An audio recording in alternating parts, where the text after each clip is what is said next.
E aí, Spider, o que você veio fazer por essas redondezas?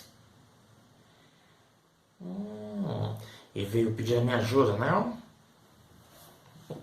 Oi, eu sou o Tio Di, bem-vindo ao canal. E é nesse clima de Velho Oeste que a Galápagos Jogos distribui e eu apresento o jogo Bang, Dice Game. Um animado duelo que roda com 3 até 8 jogadores, onde cada um dos participantes assume uma identidade, seja ela xerife, foras da lei e renegados. Mas dependendo do número de jogadores que estiverem na mesa, um assistente é colocado. Não? Sem assistente. Tá bom, você tem? Então tá. Mas como cada um chega à vitória? Então, direto da mesa de jogos, com o Tio Di. É com você, Tio Di? É isso aí, Tio Di, e aqui na mesa de jogos nós iremos apresentar os componentes, falar sobre a preparação e as regras de Bang. Estes são os componentes do jogo Bang. Nós temos as cartas de identidade, as cartas de personagem. Uma coisa interessante em Bang é que cada personagem tem uma habilidade exclusiva. Então aqui nós temos o nome dele, a habilidade especial dele e aqui os pontos de vida, que são representadas pelas moedinhas aqui, que possuem os desenhos de bala na sua face. Nós também temos as flechas, que representam um ataque indígena, que vai ser explicado na hora dos dados. Nós temos os dados e aqui nós temos cartas de apoio. Elas ajudam o jogador a entender o que cada face do dado representa. Estes aqui são os componentes do jogo Bang. Diga-se de passagem, muito bem feito. Vamos falar então rapidamente sobre cada componente do jogo. Essas aqui são as cartas de identidade. Então são as cartas que são distribuídas aos jogadores no começo, onde cada um vai saber qual papel vai interpretar durante a partida. Então a gente tem, como foi dito, xerife, foras da lei, renegados e assistente, dependendo do número de jogadores que estiverem na mesa. Não, cara, não, você não vai ter assistente. Não, tranquilo. Tá, você vai ser o xerife sem assistente. Prometo. Aqui a gente já tem as condições de vitória. Para o xerife poder ganhar, ele deve eliminar renegados e fora da lei. Se ele eliminar todos, o xerife leva a partida. O fora da lei é importante que ele elimine o xerife. A partir do momento que ele elimina o xerife, eles é quem levam o jogo. O renegado, ele precisa ficar no confronto 1 a 1. Ele deve ser o último da mesa a ficar vivo. Ele matando o xerife no confronto 1 a 1, o renegado é que leva a partida. E o assistente, ele tem a missão de proteger e atacar as outras pessoas que estão fazendo frente ao xerife no jogo. As identidades, elas são distribuídas de forma secreta entre os jogadores. Porém, o que acontece? O xerife é o único que vai se mostrar na partida. Então, todos os jogadores vão saber quem é o participante que pegou a identidade de xerife. Uma outra coisa importante de se falar é que se o assistente estiver em jogo, o assistente não se revela. Ele se mantém oculto, assim como foras da lei e renegados. Após a fase de identidade, cada jogador vai receber uma carta de personagem. Diferentemente do que acontece na identidade, onde cada jogador pode ocultar sua identidade menos o xerife, todos os participantes devem revelar a carta de personagem que lhe for entregue. Então ele deve anunciar o nome, bem como a habilidade do seu personagem. O jogador recebeu a carta, ele revela o nome e a habilidade do seu personagem. Uma coisa interessante nesse momento é que o jogador que está com a identidade de xerife, ele recebe mais 2 pontos de vida. Então vamos supor que a Suzy Lafayette é a que é a xerife. O jogador que estiver controlando ela, além de pegar as 8 balas que representam a vida, vão pegar mais 2 balas que são a vida adicional que o xerife vai ter. Porque, vamos falar a verdade, o xerife vai estar sozinho durante a batalha, provavelmente. Então, isso aqui é uma bonificação, um presentinho que o xerife vai ter. 2 pontos de vida a mais. Essa é a representação da área de jogo de como vai ficar Bang. Então, nós temos a ficha de identidade, personagem e pontos de vida. Lembrando que o xerife sempre tem 2 pontos de vida adicionais. Nós temos a área com as balas que representam vida e a área de ataque indígena representada pelas flechas. Começando pelo xerife, sempre pelo xerife, ele vai rolar os dados. Uma coisa interessante é que o xerife, assim como qualquer outro jogador, não precisa necessariamente ficar com essa rolagem. Em Bang, você pode rerolar os dados mais 2 vezes, mas a terceira é o seu resultado final obrigatório, onde você deve resolver a face de cada um dos dados. Nesse cenário aqui, aconteceu já um pequeno problema. Apareceu uma dinamite. A dinamite ela não pode ser rerolada. É o único dado que não pode ser rerolado. Por quê? Se eu tivesse 3 dinamites, aqui 3 dados de dinamites, o meu xerife perderia automaticamente 1 de vida. Então, o dado de dinamite ele não pode ser rerolado, a não ser que algum personagem tenha a habilidade de rerolar ele. Como não é o caso do Pedro Ramírez, se ele tivesse 3 dinamites, ele teria perdido 1 de vida. Só que em Bang também tem dados com faces que têm ação imediata. Então, assim como a dinamite não pode ser rerolada, quando aparece a flecha, que é o ataque indígena, ela também deve ser resolvida imediatamente. Porém, a vantagem dela é que eu vou resolver ela e vou rerolar ela se eu quiser. Quando caiu com a flecha, eu venho aqui no monte de flechas, pego ela e coloco sobre o meu jogador, sobre o meu personagem. Quando todas as flechas aqui tiverem sido esgotadas, é contado então o dano. Vamos supor aqui então que todos os jogadores pegaram e compraram as suas flechas. Aconteceu durante o jogo, foi lá e pegou as flechas. Quando todas as flechas tiverem acabado, não tiverem mais nenhumas aqui, os jogadores perdem em pontos de vida o que eles têm em flecha. Então o Pedro Ramírez perderia 1, o Jesse Jones perderia 2 pontos de vida, o El Gringo perderia 3 pontos de vida, assim como o Kit Carlson também perderia 3 pontos de vida.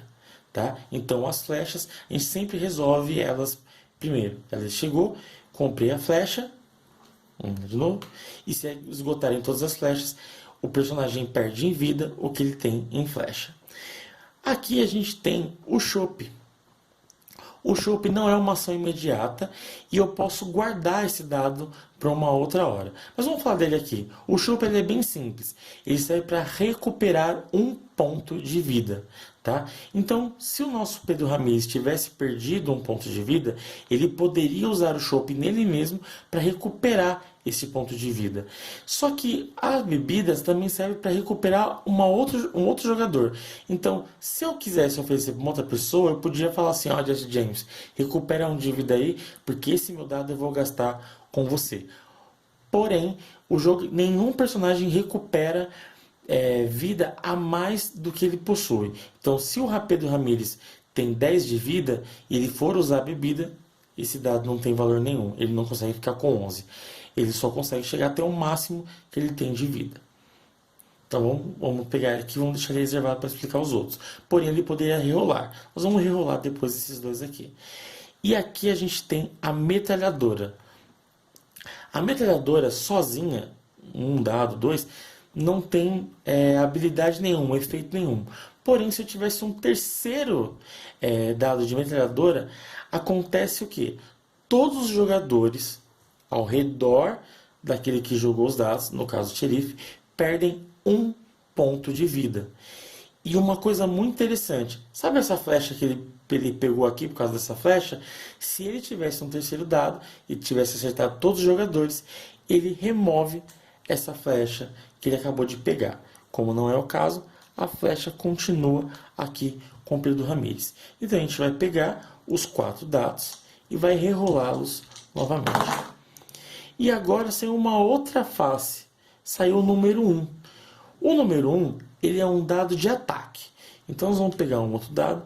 Esse aqui que saiu dinamite, a gente não pode rolar, mas a gente vai usar ele como exemplo. Que é o 2. 1 e 2. Esses dados aqui são dados de ataque. Eles atacam de acordo com a posição mencionada aqui. Então, que nem o xerife estando aqui, se ele fosse usar esse dado com o número 1, ele poderia atacar jogadores que estão sentados a 1 de distância dele. Então ele poderia atacar o Kit Carlson e poderia atacar Jesse Jones. Se ele tivesse esse dado aqui de ataque 2, ele pode atacar jogadores que estão sentados a 2 de distância dele. Então ele poderia atacar El Gringo e poderia atacar Sid Kenchuk. Esses são os dados de ataque. Todos eles arrancam 1 de vida. E eles têm uma coisa também bem legal. Se eu tivesse um outro dado com o número 1, né, eu mantive esses 2 dados aqui e vou rerolar esses outros dados, um outro resultado 1 eu posso acumular. Então eu posso, por exemplo, aqui nesse caso, pegar e falar assim, ó, o Jesse Jones vai receber 2 de dano, porque como ele está a 1 de distância, eu quero que ele perca 2 pontos de vida. Então os dados de dano, eles podem ser acumulados e todos eles jogados em um único alvo. Não tem um limite de você atacar os jogadores. Acumulou, pode descarregar a bala no jogador do seu lado. E esses aqui são os dados que nós temos no jogo. Então, só dando uma recapitulada. A dinamite não pode ser rerolada. E se você tiver 3 dinamites, você perde 1 ponto de vida. A flecha, obrigatoriamente, vai te fazer comprar uma flecha do monte de flechas. E se esgotarem as flechas, todos os jogadores perdem em pontos de vida o que ele tiver em flechas na sua mão. A bebida, ela recupera 1 ponto de vida e ela também pode ser doada a um outro jogador. A metralhadora, ela sozinha não faz nada, porém, se nós tivermos 3 dados com a face para cima na metralhadora, ele vai dar 1 ponto, ele vai arrancar 1 ponto de vida de cada um dos jogadores em volta e vai fazer com que eu descarte as flechas que estiverem comigo. E aí nós temos os dados 1 e 2, que representam até onde eu posso atacar as pessoas. Se eu tiver com 1, eu ataco os jogadores que estão a 1 de distância de mim, e se eu tiver com 2, eu ataco os jogadores que estiverem a 2 de distância de mim. Essa é a simulação de jogo, explicação de regras, e agora vai com o Tio Di para ele falar como termina o jogo. É com você, Tio Di. Valeu, Tio Di. Agora a gente segue aqui com o final do jogo. Em Bang, o jogo termina automaticamente quando os fora da lei conseguem assassinar o xerife. Derrotaram o xerife, eles levam a partida. Agora, se restar um renegado e um xerife na mesa, no duelo 1 contra 1, e o renegado consiga derrotar o xerife, o renegado sim é que é o grande vencedor da partida. Porém, atenção a uma regra muito importante de Bang. Caso na mesa fiquem 2 renegados no duelo contra o xerife e por um descuido enorme, muito grande, mas muito grande mesmo, os renegados decidem matar o xerife, os fora da lei, lá do céu, fazem a festa porque eles são os grandes vitoriosos. Isso mesmo. No Bang, o renegado só ganha se ele tiver um duelo 1 a 1 com o xerife. Não podem ter 2 renegados contra o xerife. É 1 a 1. Só assim o renegado é que ganha a partida. Se eles matarem o xerife, os fora da lei que morreram, eles é que levam a partida. O xerife só vai ganhar a partida se ele conseguir derrotar todos os fora da lei e os renegados em jogo. Os assistentes têm um papel muito importante. Eles devem ajudar a proteger e ajudar a atacar esses caras, para que assim eles possam ganhar o jogo. Mesmo um assistente morto, se o xerife conseguir ganhar, esses assistentes também do céu comemoram a vitória. Essas são as formas de que Bang termina automaticamente. Eu espero que vocês tenham gostado muito do jogo, que vocês tenham se divertido e que vocês aproveitem para jogar também. Reúne a galera, joga ele, vocês vão gostar. É um jogo muito rápido, ele demora cerca de 15 minutos. E é um jogo muito divertido e eu tenho certeza que vocês vão ter muitas histórias para contar dos duelos que vocês travaram. Bem, eu apresentei aqui Bang, Dice Game. Espero que vocês tenham curtido muito o vídeo. Se gostou, deixa seu like, compartilha com os amiguinhos. Não gostou? Escreve aí por que não gostou. Deixa o dislike, mas fala aí o que você não gostou. Mas eu espero que você tenha se divertido assim como eu me diverti falando desse jogo sensacional chamado Bang. Então, um beijo do Tio Di. Um beijinho do Spider. Falou!